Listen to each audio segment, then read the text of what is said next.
அஸ்ஸலாமு அலைக்கும். Hi friends, இன்றைக்கி நம்ம ஒரு சிம்பிளான வீடியோ தான் பார்க்க போகிறோம்.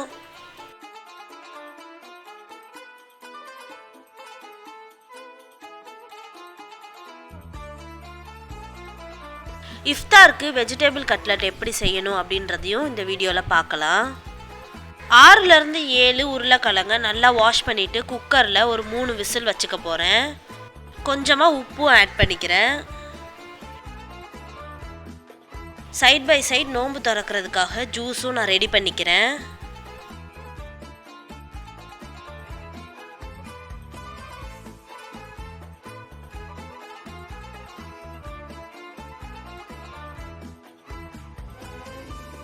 இப்போ வெஜிடபிள் கட்லெட்க்கு நமக்கு தேவையான அளவுக்கு வெஜிடபிள் எடுத்துக்கலாம். இது இல்லாமல் பீன்ஸும் பச்சை பட்டாணி இதெல்லாமும் ஆட் பண்ணிக்கலாம்.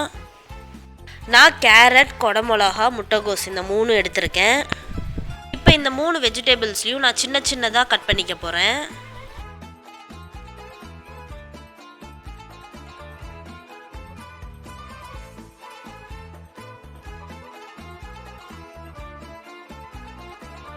உங்கள்கிட்ட பிரெட் கிரம்ஸ் இருந்தால் யூஸ் பண்ணிக்கோங்க. அப்படி இல்லைனா ப்ரெட்டை இந்த மாதிரி டோஸ்ட் பண்ணிவிட்டு அரைச்சிக்கலாம். உருளைக்கிழங்க ஒரு 3லேருந்து 4 விசில் வந்ததுக்கப்புறம் நல்லா மசிச்சு விட்டிங்கன்னா இந்த மாதிரி பேஸ்ட் மாதிரி ஆயிரும். அதோட நான் எல்லாத்தையுமே ரெடி பண்ணி வச்சுக்கிட்டேன். இப்போ ஒரு பேனில் ஒரு 2லேருந்து 3 டேபிள் ஸ்பூன் ஆயில் ஊற்றிக்கிறேன். இப்போ ஒரு மீடியம் சைஸ் வெங்காயத்தை நல்லா எண்ணெயில் போட்டு வதக்கிக்கலாம். கோல்டன் ப்ரௌன் ஆகணும்லாம் அவசியம் இல்லை. இப்போ 1 டேபிள் ஸ்பூன் இஞ்சி பூண்டு பேஸ்ட்டும் நல்லா போட்டு பச்சை வாசனை போகிற அளவுக்கு வதக்கிக்கலாம். இப்போ கட் பண்ணி வச்சுருக்க எல்லா வெஜிடபிள்ஸும் ஆட் பண்ணிக்கலாம். காய்கறிக்கு தேவையான அளவுக்கு உப்பும் ஆட் பண்ணிக்கலாம். 1 டீஸ்பூன் சில்லி பவுடர் ஆட் பண்ணிக்கிறேன். 1 டீஸ்பூன் கரம் மசாலாவும் ஆட் பண்ணிக்கிறேன். அது நல்ல டேஸ்ட் கொடுக்கும். இப்போ எண்ணெயிலே நல்லா சுருள வதக்கிக்கலாம். தண்ணி எதுவுமே ஊற்றக்கூடாது. காய்கறி ஒரு 5 நிமிஷம் வதங்கினதுக்கப்புறமா கொஞ்சமாக மல்லி இலையும் சாட் மசாலா பவுடர் 1 ஸ்பூன் சேர்த்துருக்கேன். இப்போ நல்லா மசிச்சு வச்சுருக்க உருளைக்கிழங்க ஆட் பண்ணிக்கிறேன். காய்கறி நல்லா வேகிற அளவுக்கு ஒரு 10 மினிட்ஸ் வச்சுக்கலாம்.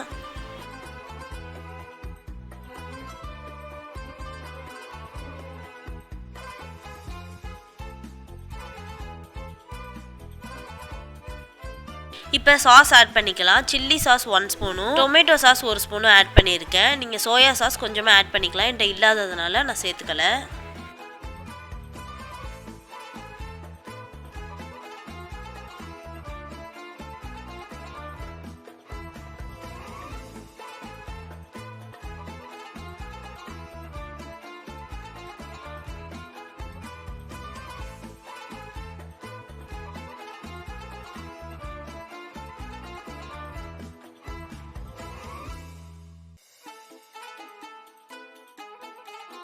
இப்போ நம்ம ரெடி பண்ணி வச்சுருக்க வெஜிடபிள்ஸ் எல்லாம் கொஞ்சம் நேரம் ஆறுனதுக்கப்புறமா இந்த மாதிரி பால் மாதிரி ரெடி பண்ணிக்கலாம்.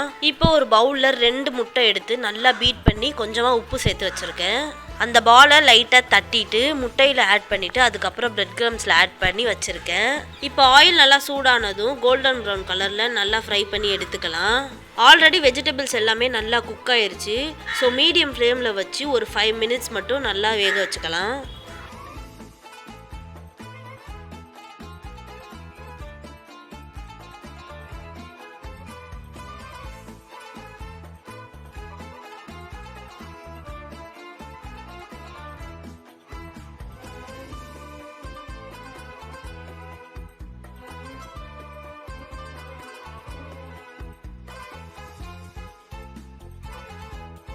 ஸோ கட்லட் ரெடி ஆயிடுச்சு. அதை டொமேட்டோ சாஸோடு வச்சு சாப்பிட்டா ரொம்ப நல்லாயிருக்கும். எங்களோட இஃப்தாருக்கு நாங்கள் இதை தான் ரெடி பண்ணியிருந்தோம்.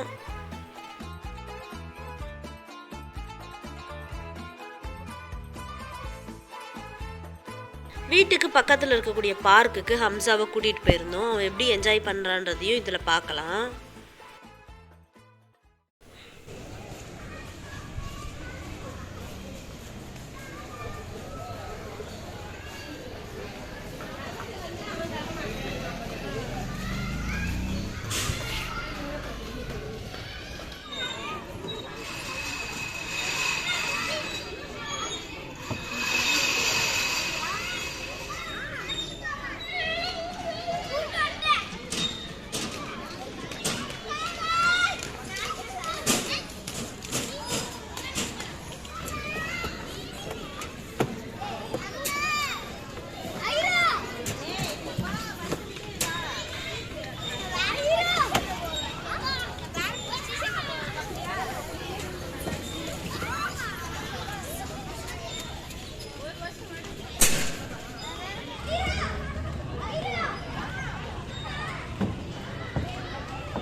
இந்த மாதிரியான ரெகுலர் வீடியோஸ் நம்மளோட சேனலில் வரும். ஸோ சப்ஸ்கிரைப் பண்ணாதவங்க சேனலை சப்ஸ்கிரைப் பண்ணிக்கோங்க. இந்த வீடியோ பிடிச்சிருந்தா சப்ஸ்கிரைப் பண்ணுங்கள். தேங்க்ஸ் ஃபார் வாட்சிங்.